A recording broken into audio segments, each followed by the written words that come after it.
Selamat pagi, Opa Antonius Porat. Ya, kami karena di kebun di bawah pohon pisang. Ya, asal pisang jangan di atas pohon ya, Pak. Oh, tidak. Di bawah pohon pisang. Opa Anton, saya mau melaporkan sendiri, ini pimpinan ada 50 dipimpin oleh Pak Susmanto. Selamat siang, Opa. Selamat siang, Kakak. Hai, Pak Ipang, selamat siang. Pak Frans Dela, selamat siang. Jaga cucu saya ya. Ibu Atik, selamat siang. Mana Agung Elis? Mukanya tidak jelas itu. Kok ada orang Jakarta ada di Klaten gimana? Di lockdown, tidak bisa balik. Lockdown ya. Kesasar, Pak. Mana Ibu Berta? Hai Opa. Hah? Selamat siang Opa. Masih hidup? Ya masih dong Opa.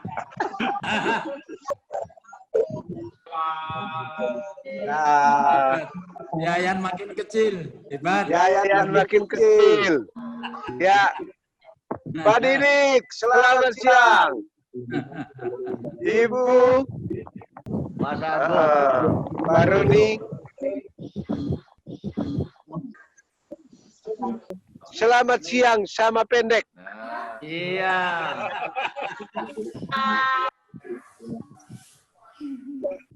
Pak Rus, selamat siang. Erlin, selamat siang. Selamat siang, Pak. Bapak Hono, Titik, selamat siang. Halo, Pak. Halo, selamat siang. Ini Pak Yakub Utama. Baik.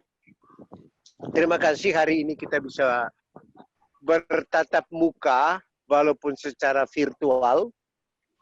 Tapi paling tidak tatap muka hari ini menghidupkan kembali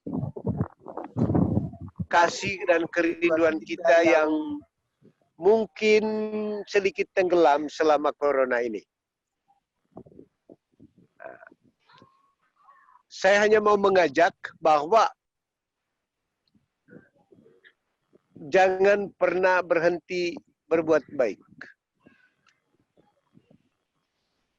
Karena kebaikan itulah sebenarnya obat antivirus apapun termasuk corona. Ya, berbuat baik mulai dari skala kecil. Paling tidak di rumah dengan orang lain yang kita jumpai. Dan hari ini kami melakukan satu kebaikan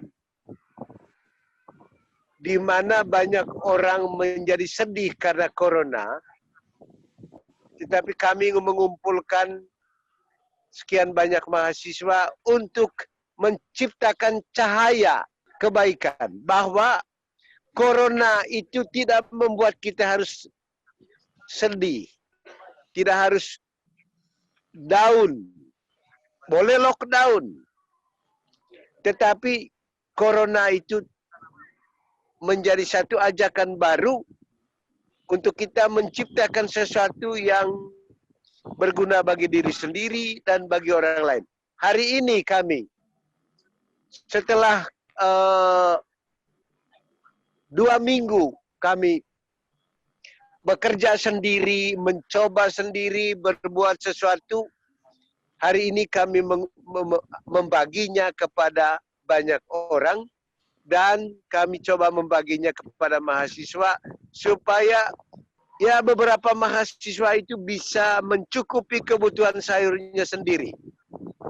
Karena kami menemukan satu cara menanam sayur dengan mengaplikasikan ilmu fisika yang selama ini dipraktikkan pada kompor minyak tanah, kami aplikasikan kepada menanam sayur.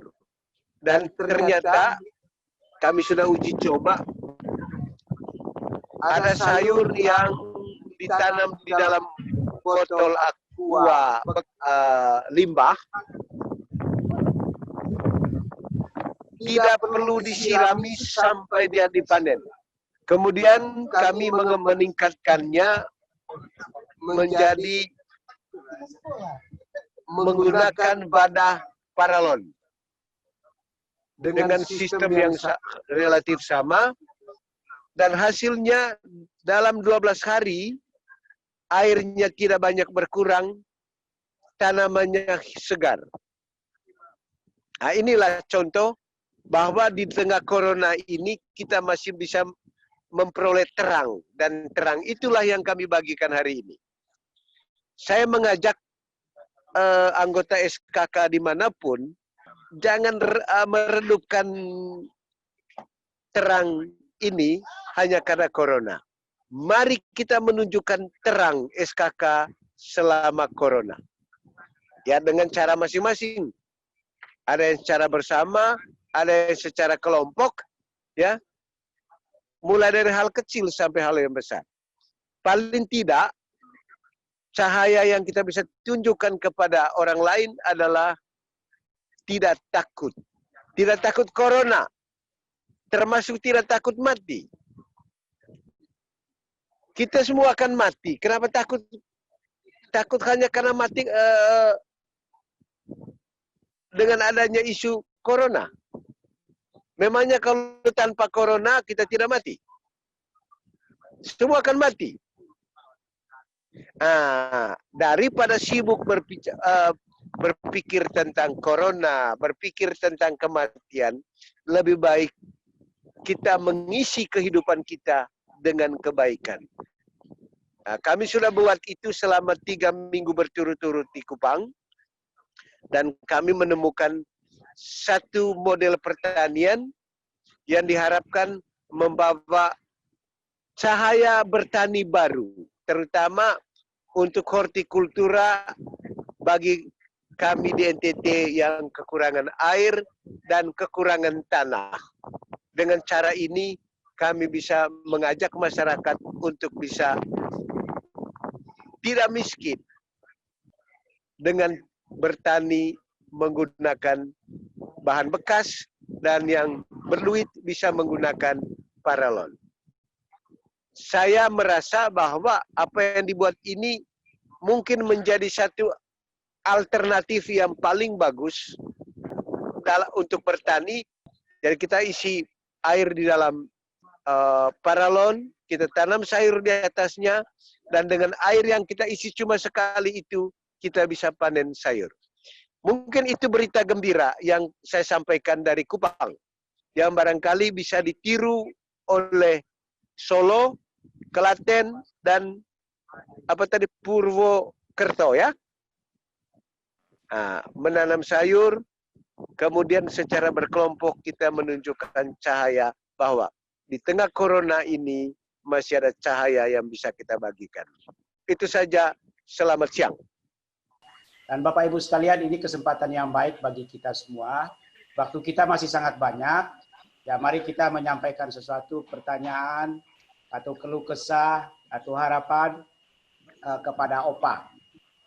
Opa, terima kasih sekali atas cahaya, semangat, keinginan untuk memudahkan banyak orang, para mahasiswa yang berkekurangan, terutama sayur-sayuran.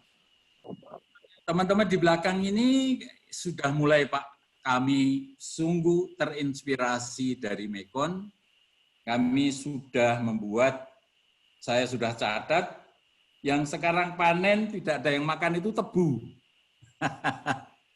Tebu sudah berkali panen, kadang-kadang kita bikin resep Opa lalu kita bagi saja di sini. Yang kedua, kelor. Kelor sampai tingkat daun melimpah, jadi kami setiap hari makan daun kelor, tetapi buahnya belum. Yang ketiga, ginseng. Tiap hari bisa dipetik, sehingga ginseng ini sudah melimpah sekali. Lalu teman-teman di sini ada kopi, sedang belajar. sedang belajar menyemaikan kopi, dan akhirnya yang diminta oleh Opa itu mawar. Ternyata petani itu setiap mau menanam juga beli bibitnya, sehingga betul-betul tergantung kepada supplier. Saya sudah bicara apakah mungkin kita bagaimana nanti caranya kita mengembangkan bibit sendiri sehingga tidak tergantung. Madu Lanceng kami mengkoordinasi sekitar 5-6 petani, dan kami sungguh-sungguh berharap kami menjaga harga yang bagus, tetapi mereka menjaga bahwa madu ini tidak dicampuri apa-apa. Jadi ini antara lain cahaya yang coba kami kembangkan di Granting di Klaten ini.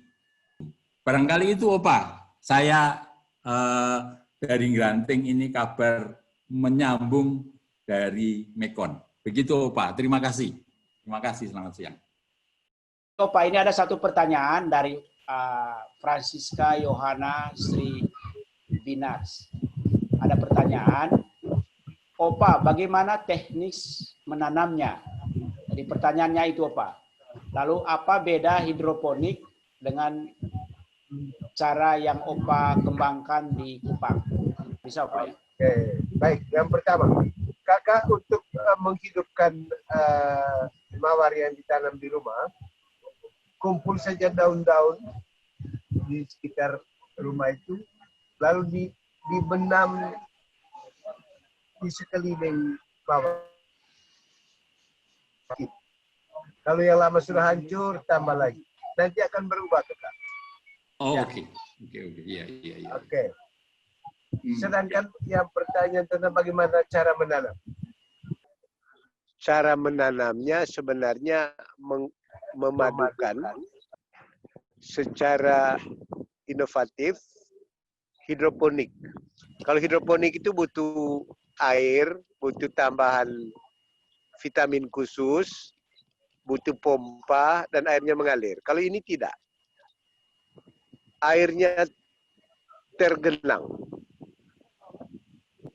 Menghubungkan air dengan tanaman itu menggunakan sumbu konfor. Nah, media tanamnya adalah tanah. Diberi pupuk seperti biasa. Jadi, ya kelebihannya cuma tidak perlu disiram. Tanamannya lebih lembab dan lebih terjamin hidup karena airnya menyentuh akarnya, bukan menyentuh daunnya. Kalau menyiram, yang disentuh adalah permukaan tanaman itu. Nah, yang berikut, ya tidak perlu cangkul lagi, tidak perlu tukar karang dengan cara itu. Nah, tapi prinsipnya tanamnya itu menanamnya seperti menanam biasa, diberi pupuk, tetapi yang ditambah adalah menyiramnya dengan cara sistem embung lokal. Ini namanya self-watering agriculture. Ada satu pertanyaan lagi nih dari Ibu Sriyanti. Bagaimana untuk membasmi hama bekicot yang menghabiskan daun-daun sayuran? Nah, kalau hama itu bisa disemprot dengan tembakau. Disemprot dengan tembakau, campur garam sedikit sekitar tanaman. Asal jangan langsung kena tanaman. Ini ada pertanyaan dari istri dan teman-teman di belakang. Ini ada Mas Tanto, ada keluarga Nelly. Ya. Terkait dengan jenis pupuk, nutrisinya Opa. Apakah nutrisinya sama? Apa saja mungkin yang perlu ditambahkan di tanah itu? Juga terkait dengan nutrisi antara buah dan sayur. Sebenarnya secara prinsip sayur yang kita petik daunnya maupun buahnya sama sebenarnya. Tetapi coba nanti di Jogja atau Klaten siapkan lahan untuk kita buat pupuk khusus untuk semua orang. Jadi kita kembangkan misalnya pupuk kalau siapa yang mau menanam tanaman, ya, buah-buahan atau sayur-sayuran, silakan. sebenarnya sepanjang pupuk dasarnya adalah organik, kita bisa tambah sedikit dengan perangsang seperti untuk buah, untuk bunga bisa, tidak ada masalah. Kita buat harus memakai pupuk organik dari tanah gitu. Sebenarnya semua harus menangkap ini ide dasarnya tadi bahwa ada tanah, kemudian tidak perlu disiram, kita tidak perlu gelisah kemana-mana bahwa belum disiram, karena tumbuhan itu akan ketika dia butuh air ya dia sedot sendiri. Jadi sederhananya penjelasan Opa kan begitu, ada media tanah dan dia menyedot sendiri air yang sudah disiapkan di bawah. Dan Pak Mans, Pak Adi, ya. Oke, Opa. Satu saja pesan saya terakhir. Terus hidup bercahaya dalam banyak hal. Oke, Opa ya. Hidup bercahaya itu paling tidak jangan sampai menjadi orang yang takut terhadap corona. Kita mati bukan karena corona. Masalah kita bukan soal mati. Masalah kita soal hidup. Itu lebih penting. Hiduplah dengan baik supaya mati dengan menakjubkan. Seperti bukunya Kaksus itu. Itu yang paling penting. Jadi kita harus berpikir tentang bagaimana kita menciptakan takjub dalam hidup. Nah, jadilah bercahaya, setia, sehat, jangan takut, dan isilah hidup dengan kebaikan setiap hari.